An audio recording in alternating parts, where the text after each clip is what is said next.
புதுமகள் கிச்சனுக்கு வணக்கம் ஃப்ரெண்ட்ஸ். இன்றைக்கி நம்ம பார்க்க போகிறது independence day special bread sandwich எப்படி பண்ணுறதுன்னு பார்க்க போகிறோம். அதுக்கு நான் 2 பிரெட்டு, ஒரு ஸ்லைஸ் சீஸ் எடுத்திருக்கேன், ப்ளஸ் கேரட் திருவுனது எடுத்திருக்கேன், அது கூட க்ரீன் சட்னி கொஞ்சம் எடுத்திருக்கேன்.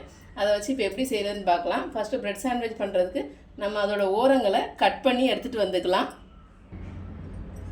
ஸோ நம்ம கட் பண்ணி எடுத்துட்டோம், ப்ரெட்டில் உள்ள ஓரங்களெல்லாம் கட் பண்ணி எடுத்துட்டோம். கட் பண்ணி எடுத்துகிட்டு அதுக்கு நடுவில் 2 பிரெட்டுக்கு நடுவில் என்ன பண்ண போகிறோன்னா, ஃபஸ்ட்டு திருவின கேரட்டை நம்ம அதில் போட்டுக்கலாம். நல்லா கிரேட் பண்ணி வச்சுருக்கிறேன் கேரட்டை போட்டுட்டு அதுக்கு நடுவில் நம்ம பட்டர் ஸ்லைஸ் இருக்குது, அதை நம்ம போடலாம். பட்டர் இல்லை சீஸ் எது வேணாலும் போட்டுக்கலாம் நம்ம.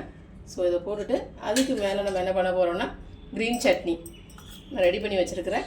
க்ரீன் சட்னி, கொத்தமல்லி சட்னியா புதினா சட்னியா உங்களுக்கு பிடிச்ச மாதிரி க்ரீன் கலரில் சட்னி வச்சு, ஸோ அது மேலே என்ன பண்ண போகிறோன்னா,